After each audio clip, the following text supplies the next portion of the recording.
Sabana de Bogotá. Me presento, mi nombre es Sharon Tamis Sosa Cárdenas, estudio actualmente en la Universidad Santo Tomás de Colombia, junto a mi compañera Paola Molano. Listo. En esta vamos a hablar de aves de la sabana de Bogotá, en donde pues encontramos que sus generalidades locativas en el momento de Bogotá, en donde tienen una altitud que actualmente forma la cordillera oriental y es un producto de sedimentación y pleguamiento de levantamiento y erosión. ¿Qué consideramos como erosión? Pues la erosión es el desplazamiento de la capa superior del suelo en la cual se forma la degradación y por esto vive este proceso. Este se forma actualmente en la región de la Sabana de Bogotá, en donde también encontramos que tenemos un clima con probabilidad de precipitación del 33%, junto con una humedad de 82%.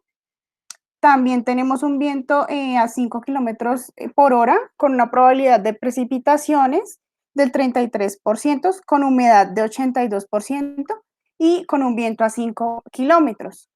Por precipitación, recordaremos que es la caída del agua que sale en forma líquida debido a la condensación del vapor sobre la superficie terrestre. En Bogotá manejamos un pH de suelo en donde esta actividad se clasifica que es ácida.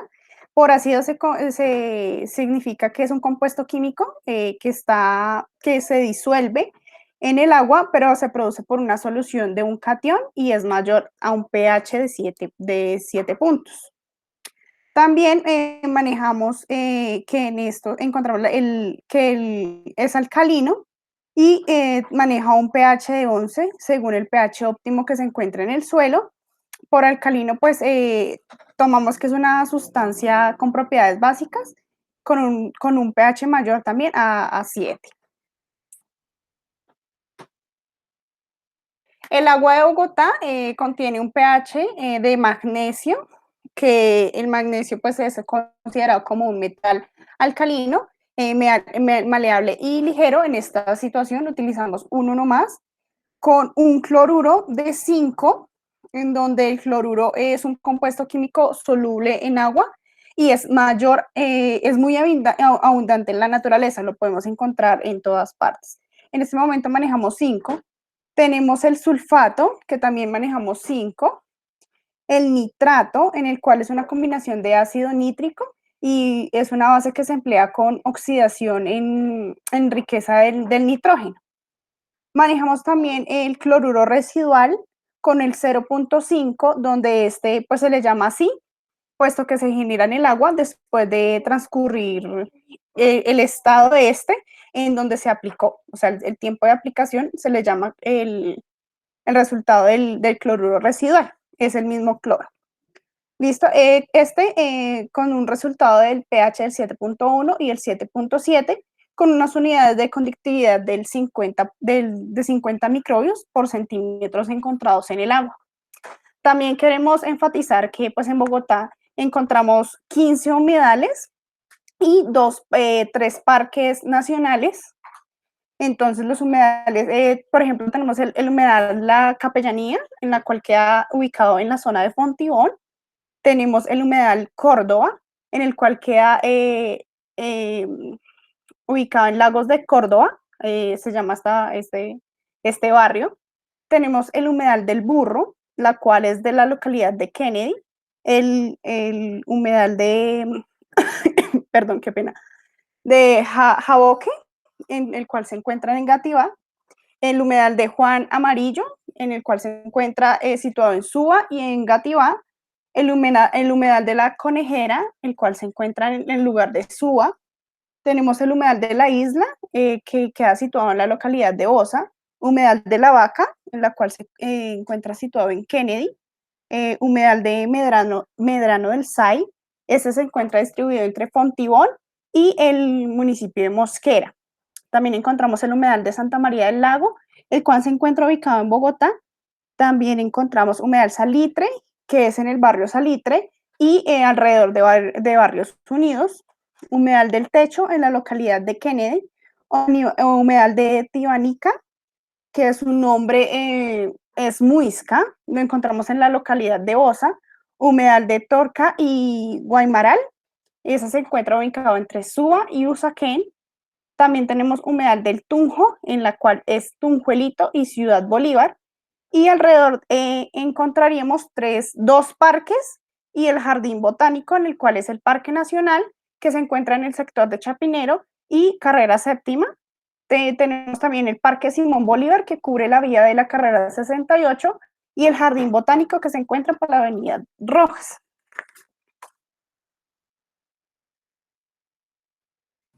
Bueno, a continuación vamos entonces a explicar qué es la ornitología. Pero para empezar, vamos entonces primero a pasarles un video para que tengan un conocimiento previo a lo que les vamos a explicar. ¿Listo?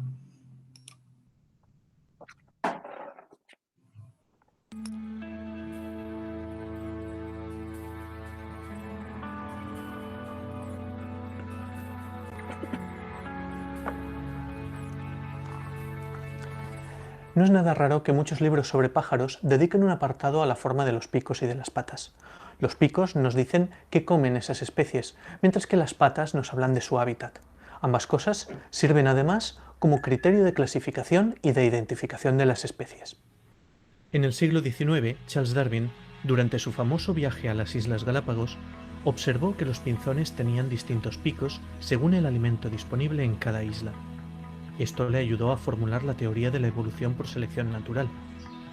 Tuviera o no razón, podemos ver que cada pico está diseñado con precisión para el alimento que captura. El pico está formado por las dos mandíbulas óseas, sin dientes y recubiertas de un estuche córneo llamado ranfoteca. A menudo este estuche está vivamente coloreado y algunas especies pueden mudarlo. Hay casos en los que el color del pico y de las patas, o incluso el de las plumas, es debido a la alimentación. Los flamencos se alimentan filtrando el lodo y capturando pequeños animales que a su vez consumen las bacterias productoras del pigmento rosa. Así un flamenco joven se distingue fácilmente del adulto por no haber acumulado suficiente pigmento. El pico es una herramienta que sirve para casi todo, desde peinarse hasta hacer el nido.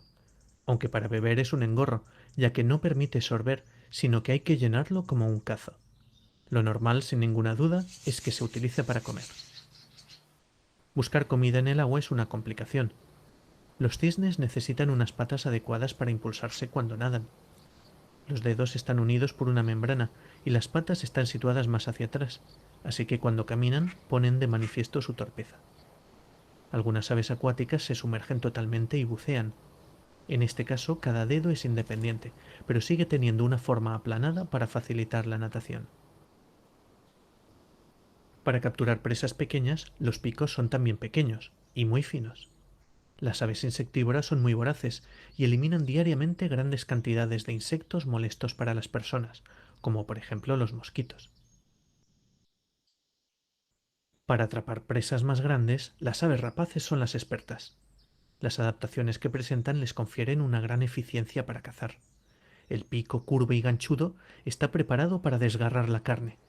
Las garras fuertes y afiladas no permiten la escapatoria una vez han capturado su presa. Además, en las especies cazadoras, ambos ojos están dirigidos hacia adelante, lo cual genera una perfecta visión en 3 dimensiones, muy útil para evaluar las distancias. En cambio, las aves que son presa tienen los ojos en los lados de la cabeza y un mayor ángulo de visión para detectar posibles depredadores. No está claro si esta separación de los ojos obliga a tener un pico largo o si tener un pico largo facilita la separación de los ojos, pero lo habitual es que las aves presenten una situación intermedia.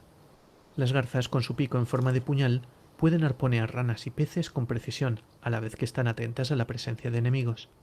Las largas patas mantienen el cuerpo fuera del agua y les dan un punto de vista más elevado. Las garcetas parece que lleven calcetines. Los dedos son de ese color para confundirse con el fondo arenoso, y así las patas parecen ramas de vegetación bajo la que los peces pueden cobijarse. Cuando el pico no tiene ninguna forma especial, las aves adaptan su comportamiento mediante sorprendentes técnicas de caza. El vuelvepiedras no se llama así por casualidad, busca su comida oculta bajo los guijarros de la orilla. Las espátulas tienen una enorme cuchara por pico, pero eso no nos desvela qué comen hasta que las vemos en acción.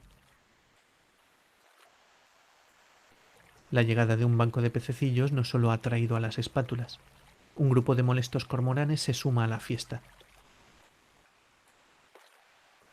A menudo cazan en grupo, zambulléndose y aprovechando las espantadas que causan otras aves.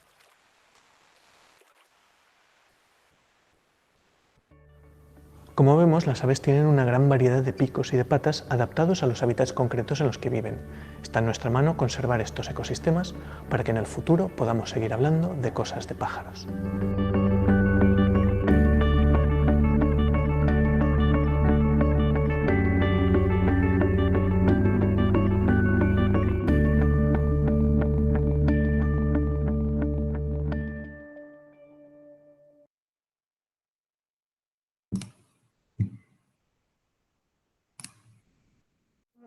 Como vimos entonces en el video, es una pequeña introducción entonces para lo que vamos a ver a continuación.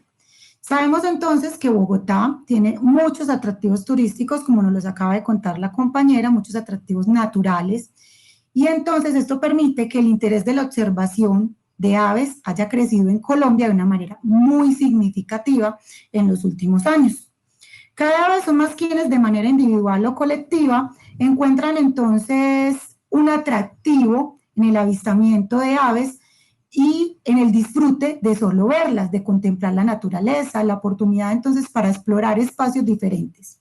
El país entonces ofrece al mundo la mayor diversidad de aves que hay entonces. Bogotá, por sus atractivos naturales, como les decía entonces, que son cuáles, los cerros, los humedales, los parques, facilita entonces que esta actividad se dé dentro de la ciudad. Sin lugar a dudas, entonces, la aparición de las aves puede ser considerada entonces un momento cumbre de la evolución. Constituye una rama entonces de los vertebrados relativamente reciente que se caracteriza por una extrema adaptación al modo de vida aéreo. Debido a esta condición y al hecho de que son animales de sangre caliente, o sea, son endotermos, están distribuidas por todo el planeta.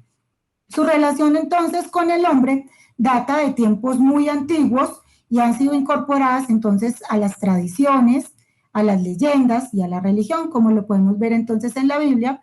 Cuando hubo la inundación, la paloma fue la que trajo la ramita, ¿cierto?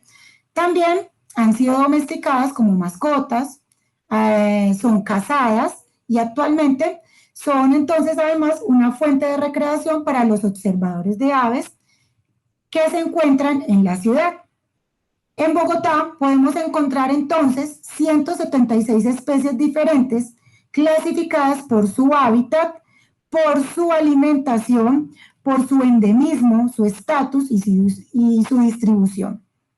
En Bogotá, desde el año 2009, se ha trabajado entonces en el cuidado de estas zonas naturales para dar paso a la ornitología, que iba cobrando entonces fuerza con el pasar del tiempo.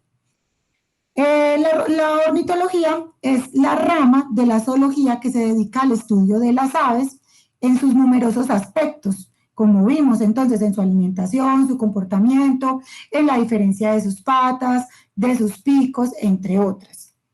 Vamos a empezar entonces a explicar la evolución. Ay, se me perdió. Listo. La evolución. Como dice entonces el enunciado de nuestra presentación, las aves evolucionaron de dinosaurios terápodos cerca de hace 150 millones de años. Numerosos entonces estudios que se han realizado han descubierto que el antecesor más antiguo que tenemos entonces de las aves modernas es el Archaeopteris. El Archaeopteris fue descubierto en la provincia de Liaoning, en el noreste de China, y allí se demuestra entonces que provienen las aves de todos estos pequeños dinosaurios terápodos. Esto, como lo decimos acá, sucedió entonces hace 150 millones de años atrás, por lo cual entonces lo podemos ubicar dentro del periodo Jurásico. Vamos a pasar al comportamiento. Cuando hablamos del comportamiento de las aves, tenemos entonces la imagen de las aves haciendo cierta actividad, ¿cierto? Entonces, Muchas de las conductas de las aves son muy diversas y son muy notables, como por ejemplo la anidación. La anidación en Colombia, por ejemplo, un ave que nos puede servir acá entonces serían los turpiales, que están más que todo en las quebradas y están en los humedales. ¿Qué pasa con estas aves? La forma de anidar de los turpiales son unas casitas colgantes en forma de pera en las ramas de los árboles. No sé si los hayan logrado ver.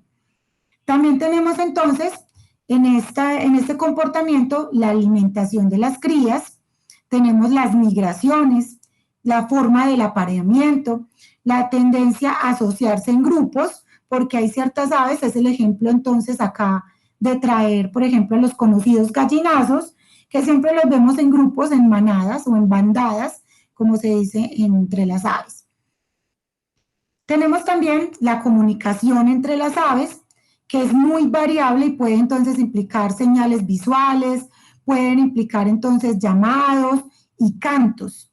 Algunas emiten una gran diversidad de sonidos y se destacan entonces por su inteligencia, como es el caso de los loros, que sabemos que tienen la capacidad auditiva de repetir lo que nosotros les enseñamos. Y también tenemos otra importante, entonces, otra importante situación, por decirlo así, entre los comportamientos, y es que tienen la capacidad de transmitir los conocimientos a las nuevas generaciones. Vamos con la alimentación. La alimentación entonces de las aves es muy variada. Esto depende de la adaptación de cada especie al nicho ecológico. Tenemos entonces que unos se alimentan de semillas, otros de insectos, otros de plantas, otros de néctar, fruta, de carne, cazándola, o simplemente pueden ser carroñeros también. Tenemos otros que son omnívoros y los que acabamos de decir, los carnívoros, ¿cierto? El hábitat. El hábitat de las aves, entonces, en la sabana de Bogotá, sabemos que las aves habitan en todos los biomas terrestres, ¿cierto? También habitan en los océanos. En Bogotá las encontramos en los humedales, en los cerros orientales, en los parques urbanos, los páramos, las áreas abiertas, los canales, los ríos. Pero en Bogotá encontramos ciertos grupos de aves que son migratorias o que son endémicas. Tenemos entonces las aves migratorias australes, que son especies que anidan entonces en el hemisferio sur y migran hacia el hemisferio norte cuando es invierno. Es el caso del ave cuclillo piquioscuro. Tenemos la migración boreal, que es una especie que anida entonces en el hemisferio norte y migra hacia el hemisferio sur en invierno. Es el caso del pájaro patiamarillo mayor. Tenemos también aves que son residentes, que siempre se quedan entonces en la capital, que es la especie que habita y se reproduce entonces y permanece allí, que es el caso, por ejemplo, del águila pescadora, que es el águila aquella que conocemos comúnmente como gavilanes. Las especies endémicas son aquellas entonces que tienen toda su distribución geográfica entre los límites del país.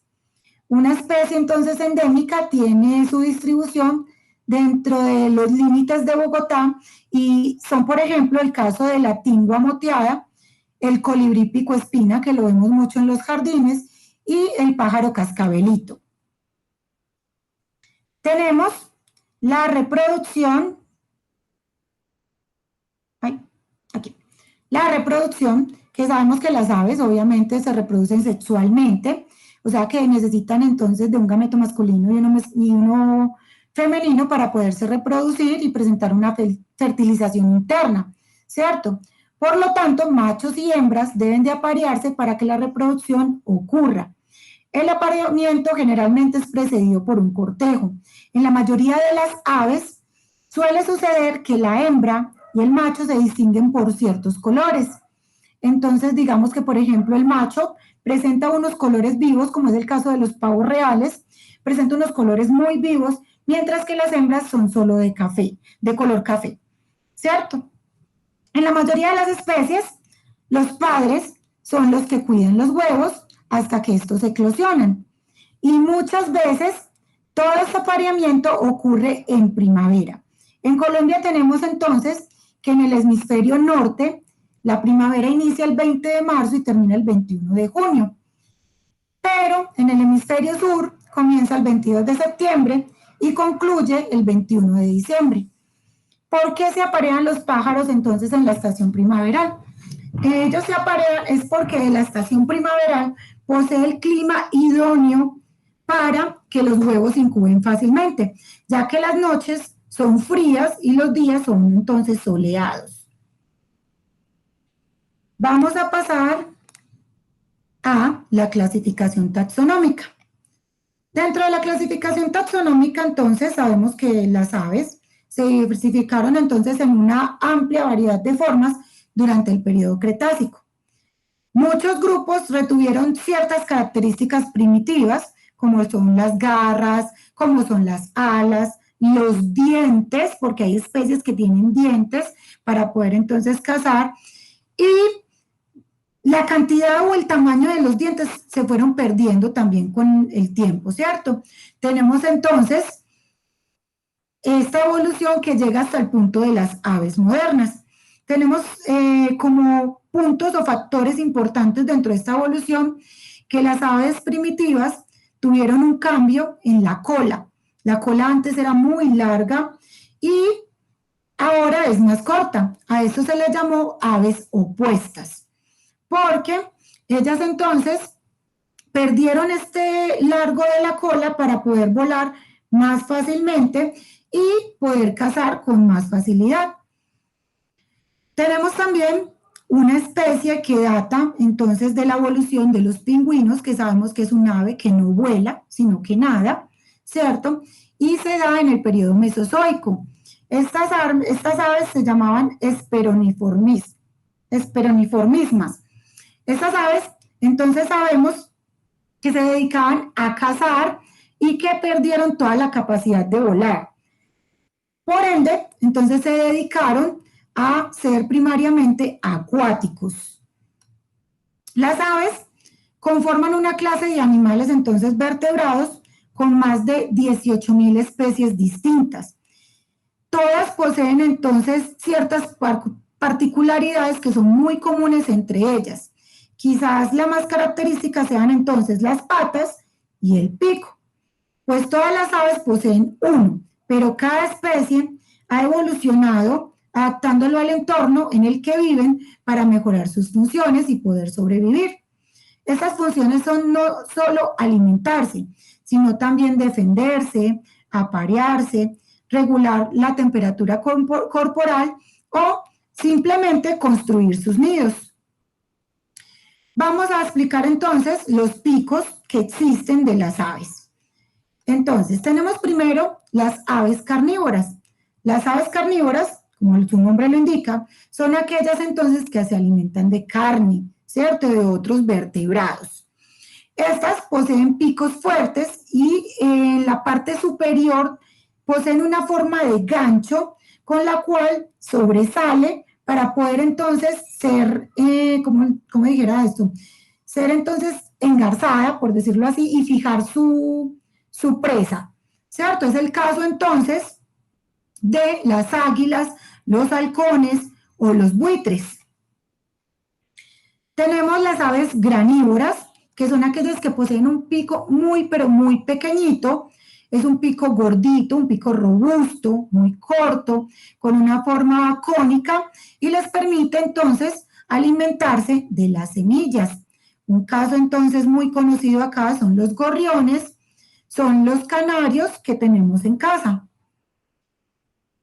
Otro caso, otra diferencia de picos son las aves frugívoras. Las aves frugívoras, entonces, son aquellas que se alimentan de frutos. ¿Qué pasa con estas aves? Sus picos están entonces en una forma redondeada, terminan entonces en una punta, con la cual pueden entonces manipular los frutos para obtener la pulpa, para obtener entonces la parte comestible de las semillas. Este pico posee una particularidad y es que es demasiado robusto, es demasiado grueso, y eso les permite entonces quebrar esas semillas o partirlas de una forma más fácil. Las aves insectívoras, como vimos en el video ahora, entonces nos hablaban de las golondrinas, que tienen un pico muy largo, un pico alargado, de forma corta o ancha y plana. Resulta que ellos tienen este pico así especializado para poder entonces cazar los insectos o los invertebrados de la tierra. Es el caso de las golondrinas y los vencejos. Tenemos las aves limícolas, que se tratan de aves acuáticas que poseen picos muy largos con formas diversas. Generalmente son flexibles, son adaptados para rebuscar invertebrados en el fondo de los charcos. Las piscícolas, que son las que conocemos normalmente, que son las gaviotas, los albatroces, que hay siempre en las playas, en los muelles o donde hay mucha producción de peces, ¿cierto? Entonces, estos pájaros poseen picos grandes, fuertes y abombados en la punta. La mayoría poseen unas protuberancias dentadas para evitar entonces que se escurran y se escapen esas presas que están cazando. Esta es una evolución que podemos ver que no se perdió con el tiempo en estas aves. Tenemos las aves filtradoras, que son aquellas como los pelícanos, como los flamencos, que nos indicaban ahora en el video, y que son aves que poseen entonces un pico curviado, pero poseen un sistema de filtrado, es como una especie de dientecitos, como unos pelitos parecidos a los cepillos de dientes, que les permiten entonces filtrar el agua y atrapar lo que hay en el fondo. Tenemos las aves nectívoras, como su nombre lo dice, lo indica, entonces son aves que se alimentan del néctar de las flores y poseen entonces un pico alargado, en la mayoría de los casos son curvos, y lo que tiene este pico es que tiene una probóscide, es una especie de lengua muy larga que le permite entonces al ave introducir su pico en la flor, recoger el néctar de la lengua y poder alimentar. Vamos a pasar entonces a explicar. Espera. Entonces, recordemos que esto se da, o sea, hay una clase de picos porque ya sabemos que ellos a medida de tiempo fueron perdiendo sus dientes, ¿cierto? Entonces, esto es como reemplazar las mandíbulas y esto la recubre con una capa córnea en donde les permite a ellos alimentarse y sacar. Ya sabemos que hay múltiples existencias de picos y que no solamente las aves se ven atadas a que ellas conforman un pico nomás y que todas pertenecen a ese pico. Cuando nosotros vemos aves en el bosque no, sino en el parque o en los humedales, cuando vamos a visitarlos, nos encontramos que hay diversas patas que ellas tienen, o sea, las hacen diferentes a las otras, tamaños, picos, patas, y hasta en sus alas. Entonces, esto hace que como las representemos a cada una y cómo cada una de estas sean especiales.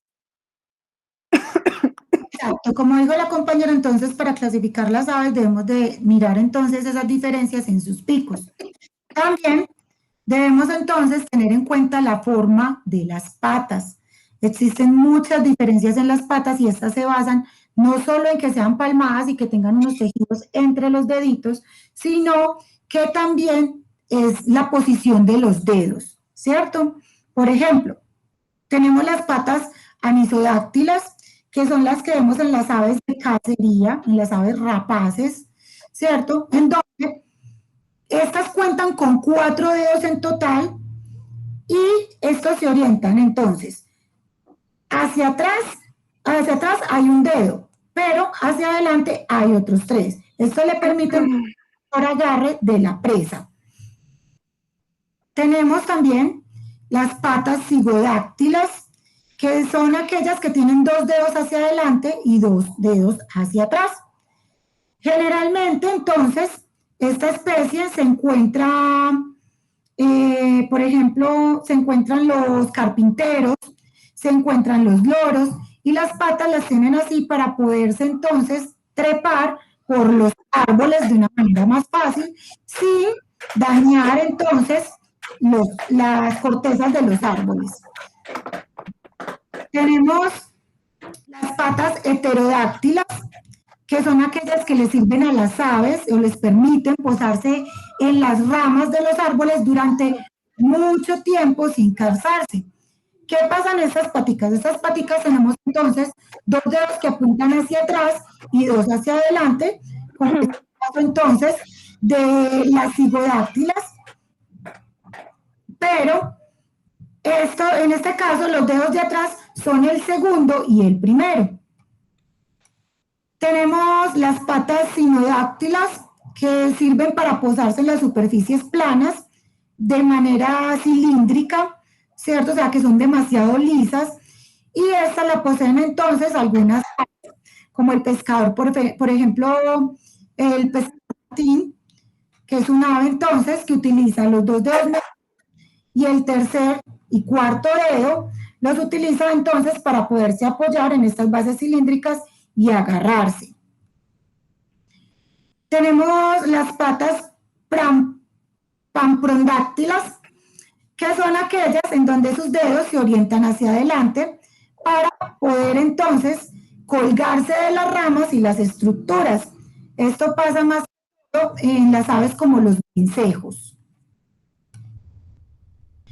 Otros tipos de patas, como los vimos en el video, entonces son las patas asinodáctilas, que les decía entonces, que son 3 dedos delanteros, los cuales poseen entonces una membrana digital, es decir, que poseen patas asinodáctilas, pero son palmeadas. Estas las poseen entonces los patos, los gansos, las gaviotas, entre otras especies. Tenemos las patas muy parecidas, ojo, porque se diferencian las patas de los pelícanos a de los patos, y es porque los pelícanos tienen unas patas que se llaman totipalmadas, que significa que todos los dedos de la pata se encuentran unidos a una membrana interdigital totalmente completa. Las patas semipalmadas o brevipalmadas son patas entonces donde los dedos delanteros, los 3 deditos delanteros, están parcialmente unidos por una membrana muy delgadita. Esto les sirve entonces a los pájaros para desplazarse con mayor fuerza a modo de remo durante el nado. Tenemos otras que vimos en el video y son las patas lobuladas o festoneadas, que las tienen algunas aves semiacuáticas, o sea, no permanecen totalmente en el agua, sino que la mayoría del tiempo permanecen entonces en la superficie. Estas presentan una membrana entonces ondulada que bordea cada dedo y los mantiene de manera individual. O sea, no es así pegada como la de los patos, sino que cada dedito posee como una especie de aleta, por decirlo así. Tenemos también otras patas que son muy parecidas entonces a las patas lobuladas, y son las patas lobadas, las cuales las tienen aquellas aves que se zambullen en el agua para cazar. Estas patas entonces, como les decía ahora, tienen una membrana individual y poseen un borde liso.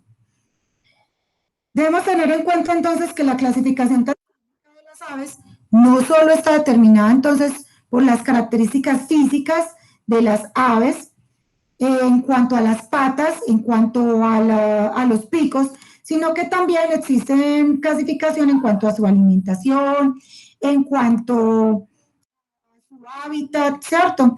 Y por ende, entonces, la taxonomía reemplaza todo esto y los generaliza en un solo concepto.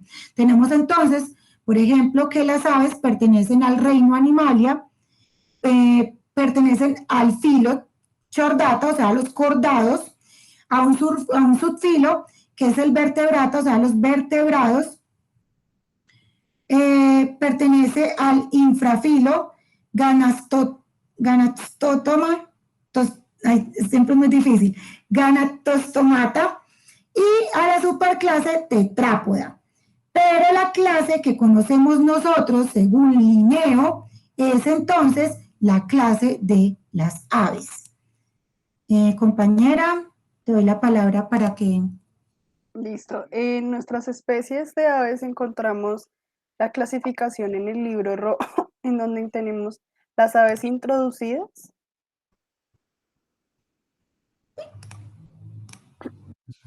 en donde pues las aves introducidas son aquellas que ocupan mundialmente un aspecto de biodiversidad en la invasión de las especies introducidas y pues sus datos identificados, hay 4 especies introducidas y se establecieron aquí en Colombia y otras 17 que son exóticas, en donde estas son introducidas, domésticas o escapadas. En este se reporta un incremento de registros para un conjunto de especies denominadas que son especies raras y al estar pues invadiendo poco a poco los registros de la avifauna de este país, de Colombia. Entonces en esta categoría que tenemos, está en categoría de amenaza, entonces quiere decir en el botoncito verde que se encuentra ahí en LC, entonces nos habla de que tiene una preocupación menor, entonces quiere decir que no se encuentra en peligro de extinción. Entonces la primera que tendríamos sería el ganso egipcio o ganso del Nilo, en la cual se ha conocido también como en su nombre científico, Alopecia aegypti, en donde su registro tiene 57 registrados con un 98% en los últimos 3 años. También encontramos al pato doméstico, que es Anas platychaus, con 169 especies registradas en un 65% en los últimos 3 años. Encontramos la paloma de plaza, también llamada Columbia livia, con 9.181 en un 61% en los últimos 3 años del momento. También encontramos el capuchino tricolor, conocido como lanchura malaca, con 1.044 en un 60% de los últimos 3 años. También tenemos el gorrión europeo, conocido como Passer domesticus, con 433 registros, con un 59% de los últimos 3 años. Pasaríamos a las aves más comunes, en el cual es el grupo que están las especies que cuentan con una cantidad amplia de registros en la ventana del tiempo de 34 años, es decir, que se maneja desde 1986 hasta el 2019, más o menos se hace este conteo. Y estas son especies fáciles de identificar y pues que constantemente nos estamos encontrando en los parques, perdón, en los humedales y son fáciles de observar tanto para la vista como para un niño que esté corriendo, entonces ya sabe que son aves que se encuentran. Entonces tenemos como las 5 aves más comunes, es el cirilí, también conocido como Trainus melancholicus, con un registro de 64.700 desde el promedio del año de 1900. También encontramos el chulo, con su nombre científico, Coragyps atratus, con un promedio de 63.851, haciendo el conteo desde 1877. Encontramos el azulejo, con un nombre Traupis episcopus, con 56.446, con un promedio desde el año del 1660. Encontramos el cucarachero, conocido científicamente como Troglodytes aedon, con 48.241 especies vistas, con un promedio desde el año de 1419, y encontramos el famoso copetón o pinche, conocido como Sonotrichia capenis, con un promedio, con un registro de 44.597 en un promedio de los años 1312.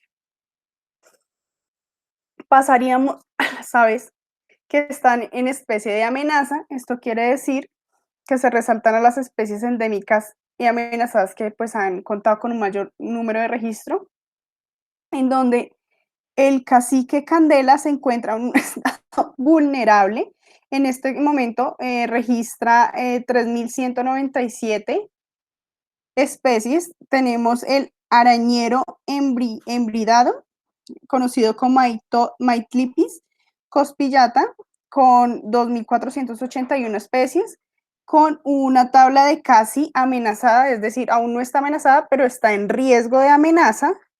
Encontramos el Bagnacia aurenegra, conocido como chloroquisa nitedisma, con 2.411 registros. También cuenta con NT en verde, casi amenazada. También decir, no está amenazada, pero pues ya, si no cuidamos, entonces ya entrará en amenaza. Encontramos al renita palmera, conocido como Bangasia meloclamis, con 1917 registros. Se encuentra en vulnerable. Encontramos a Pava caucana, con su nombre científico Benelepto persiscaps, con un registro de 1904, en peligro de extinción. Y finalizamos con la clasificación de aves por confirmar, o sea, donde no hemos encontrado muchos registros, pero pues sí se ha visto que se encuentran en producto de vulnerabilidad y no se ha podido confirmar aún. Tenemos la primera que se encuentra en estado vulnerable, perdón, que es el hormiguito de rayas guayanes, con el nombre científico de Mirmotera Teralua, Siranamenis, es que es un poco difícil, qué pena, nombrar los nombres científicos. Con un registro de 298, tenemos a tiranuelo ecuatoriano, conocido como Philocastes gulacisae, en una especie casi amenazada. En el momento no está en amenaza, pero se encuentra en riesgo, con un registro de 151. Encontramos al ermitaño colilargo oriental, llamado Patornis supercaliusus, con un registro de 120. Este se encuentra en preocupación menor. La reinita palmera, conocida también como Estopaga palmarum, con un registro de 106. También esta se encuentra en preocupación menor. Y el Oceondrama castro, con un registro de 86, en preocupación menor.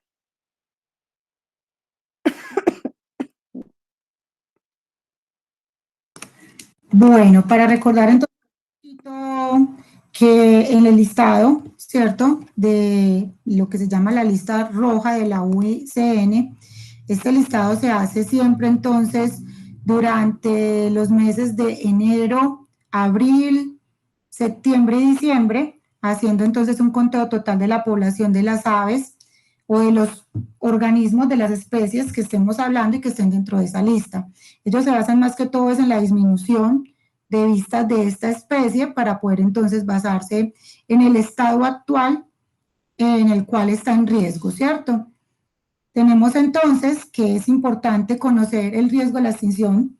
Es una herramienta muy útil porque nos permite entonces conocer sobre esta especie y qué ha afectado a esta especie como tal en su hábitat.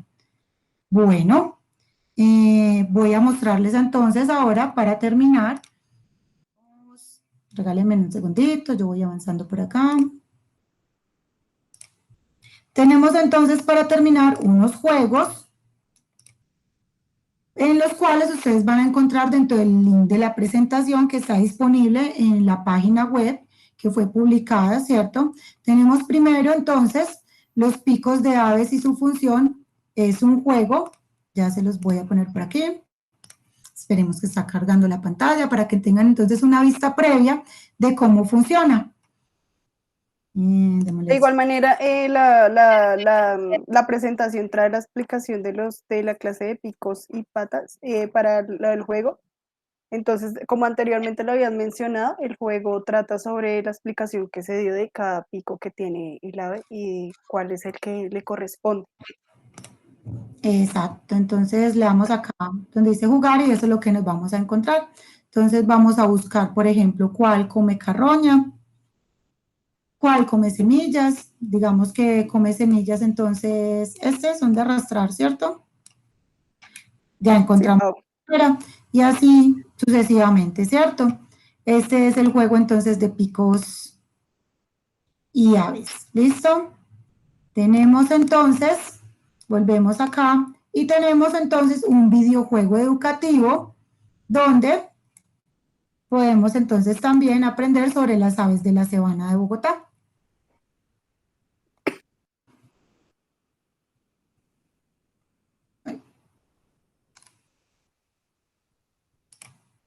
¿Era aquí? No, creo que le di donde no era.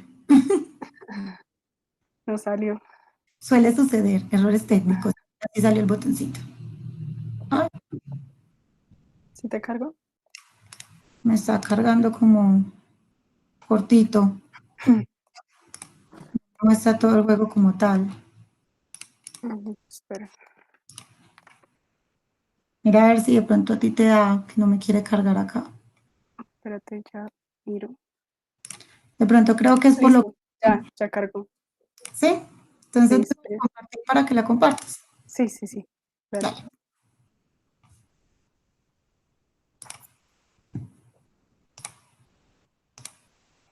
Fallas técnicas, no se preocupen, suele suceder. ¿Ya estás viendo mi pantalla? Ya la vamos a ver. Listo, ya la vemos. Listo, entonces ahí tenemos como nombre el videojuego, se llama Aves de la Sabana de Bogotá. Le picamos aquí en jugar. La propaganda.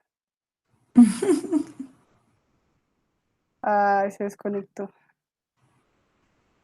Bueno, estamos Me bien. vuelvo a conectar, ya.